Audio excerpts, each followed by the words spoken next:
मैं तो समझता हूं कि ऐसे व्यक्ति के नाम के साथ बाबा जुड़ना ही नहीं चाहिए। बाबा के कोई लक्षण है उसके दरमियान में? इस वक्त बाबा को कलंकित कर दिया है बाबा के नाम। सत्ता पक्ष के लोग जो लोग हैं, गठबंधन के लोग हैं, बाबा के बारे में बयानबाजी नहीं करें, बल्कि ऐसे लोगों को बिहार के अंदर दाखिल न होने दें। किसी खिड़की से बदबू आए तो खिड़की बंद कर देते हैं आप।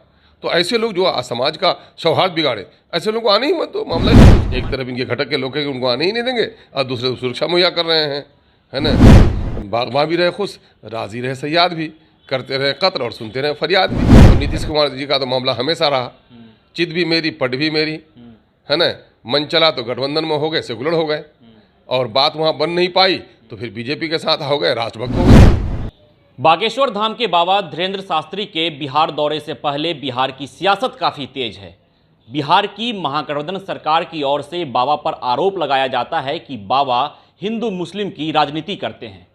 तो यह समझना लाजमी है कि बिहार के मुस्लिम समुदाय के लोग क्या राय रखते हैं। हमारे साथ हैं अख्तरुल ईमान, अल्पसंख्यक समाज से आते हैं और अल्पसंख्यक समाज के नेता कहे जाते हैं। जानेंगे कि क्या राय रखते हैं बाबा के बारे में। देखिए, पहले तो मैं आप ही के कथन पर जरा सा बात करूंगा कि सिर्फ अल्पसंख्यक की नहीं, बल्कि शोषित, वंचित, पीड़ित सारे लोगों की हम लोग नेतृत्व करते हैं। ऐसा नहीं कि सिर्फ हम अल्पसंख्यक की बात करते हैं।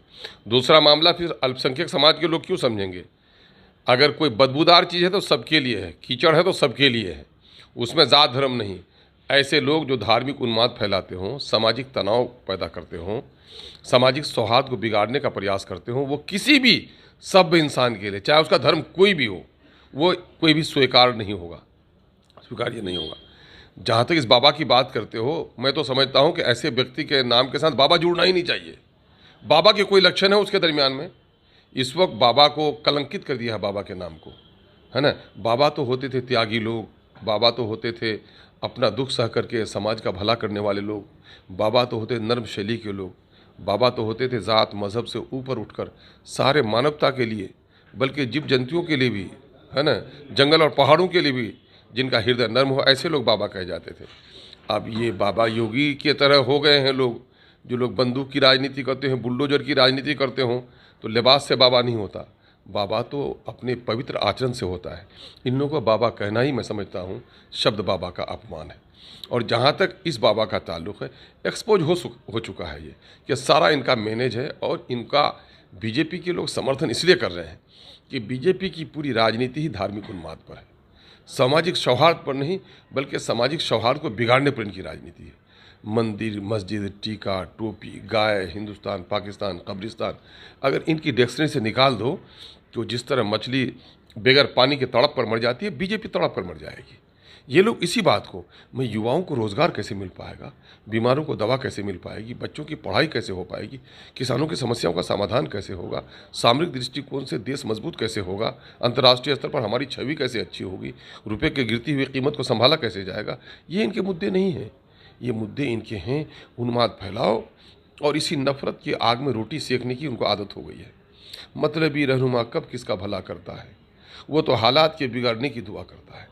ये सिर्फ हालात के बिगड़ने का मामला है। ये लोग हालात को बिगड़ कर अपनी राजनीति करते हैं, और यही है, कोई बाबा को ला रहा है, कोई बाबा को रोकने की बात कर रहा है। मैं दोनों से कहता हूँ कि बाबा को ला भी दोगे बीजेपी तो तुम्हारा भला होने वाला नहीं है। और सत्ता पक्ष के लोग जो लोग हैं, गठबंधन के लोग हैं, बाबा के बारे में बयानबाजी नहीं करें, बल्कि ऐसे लोगों को बिहार के अंदर दाखिल न होने दें। बयानबाजी क्यों, आपको काम करना चाहिए। लेकिन बाबा कहते हैं कि मुस्लिम समुदाय के लोग भी हमको चाहते हैं, प्यार करते हैं। अब कैसे चाहता होगा उनको, कौन सा सर्टिफिकेट है, कौन से लक्षण है उसके अंदर में, कौन सी उनकी पवित्र वाणी है जो करता होगा, है ना। वो तो खुद ही ऐसे लोग, ये लोग कुछ दिन के लिए हैं, और उसमें बड़ा पाप है हमारे मीडिया वालों का, जो ऐसे लोगों की चर्चा करा के इनकी चर्चा कराता है। मैं तो ऐसे लोगों को बोलना भी उचित नहीं समझता हूँ।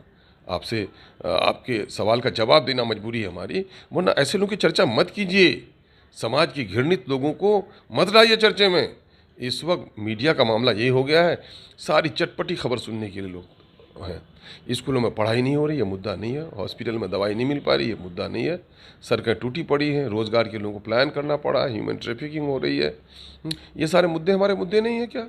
इन मुद्दों पर बात करने की ज़रूरत है, जिससे आम लोगों का रिश्ता जुड़ा हुआ है, जिससे राज्य का वो होगा। पटना यूनिवर्सिटी वीरान होकर रह गई, साइंस कॉलेज देखो कब्रिस्तान जैसा सन्नाटा इस बना मुद्दों हुआ। पर भी हम सरकार से सवाल पूछते हैं। आपने आज सरकार से सवाल किया है कि बाबा को आने ही नहीं देना चाहिए, नहीं तो क्या सरकार को कहेंगे कि बाबा के आने पर अब प्रतिबंध कहने लगाएं? की क्या बात भाई, इतनी समझ होनी चाहिए, इसकी समझ होनी चाहिए। जब आप देख रहे हैं कि समाज में किसी चीज़ से बिगाड़ पैदा हो, किसी की वाणी से, तो ऐसे लोगों से दूर न रखिएगा। अरे आप मच्छर से परेशान है तो मच्छरदानी लगाने देते हैं, मच्छर को अंदर पेट में आने नहीं देते ना। तो ठीक है, ऐसे ही लोगों को किसी खिड़की से बदबू आए तो खिड़की बंद कर देते हैं आप। तो ऐसे लोग जो समाज का सौहार्द बिगाड़े, ऐसे लोगों को आने ही मत दो, मामला ही खत्म है। इसको माने तो सुरक्षा मुहैया करवाया है बाबा के लिए। तो इसके माने कि इनका मामला डुएल है, इनका मामला डुएल है। एक तरफ इनके घटक के लोग हैं कि उनको आने ही नहीं देंगे, और दूसरे को सुरक्षा मुहैया कर रहे हैं, है ना। तो इनका बागबां भी रहे खुश, राजी रहे सयाद भी, करते रहे कत्ल और सुनते रहे फरियाद भी, है ना। बीजेपी भी खुश रहे, एक तरफ से कहलवाते हैं कि ताकि दूसरे लोग जो लोग इससे घृणा करते हैं वो भी खुश रहे। दोनों ये कारोबार दोगलई का वो है। तो आप ये कहना चाहते हैं कि महागठबंधन में टूट है, आपसी मतभेद चल रहा है? ये महागठबंधन नहीं, बड़ी चालाकी है इनकी। कुछ लोग कहते हैं कि हम इनके हितैषी बनते हैं, कुछ चाहते हैं उनके हितैषी बने। और नीतीश कुमार जी का तो मामला हमेशा रहा, चित भी मेरी पट भी मेरी, है ना। मन चला तो गठबंधन में हो गए, सेकुलर हो गए, और बात वहाँ बन नहीं पाई तो फिर बीजेपी के साथ हो गए, राष्ट्रभक्त हो गए। तो इनकी राष्ट्रभक्ति भी रहती है और ये सेकुलर भी हो जाते हैं। और दूसरे लोगों को कहते हैं कि बीजेपी के वो लोग एजेंट हैं, और ये बीजेपी को लाके स्थापित करते हैं तो ये सेकुलर हो जाते हैं। इनसे भी ज़्यादा विद्वान और चतुर राजनेता तो आज तक देश ने देखा नहीं। देखिए, तो हमारे साथ थे अख्तरुल ईमान, AIMIM के बिहार प्रदेश अध्यक्ष हैं, जिन्होंने साफ तौर पे कहा है कि ऐसे बाबा पर बात ही नहीं करनी चाहिए, बिहार में ऐसे लोगों को आने नहीं देना चाहिए। नीतीश सरकार को अपना संज्ञान होना चाहिए कि ऐसे लोग को बिहार में कैसे आने दिया जाए। अब देखना दिलचस्प रहता है कि सरकार क्या सोचती है, क्योंकि नीतीश कुमार ने सुरक्षा मुहैया करवाया है। बाबा के आगमन को लेकर अब पूरी तैयारी हो चुकी है। विश्वजीत आनंद, फर्स्ट बिहार, पटना। बायोम जो है मेडिकल प्रिपरेशन का एकमात्र संस्थान, जहां है complete digital classrooms, video lectures, student tracking system, library facility and 100% result oriented rankers batch. Biome, Hinoo एवं नगरा टोली, रांची।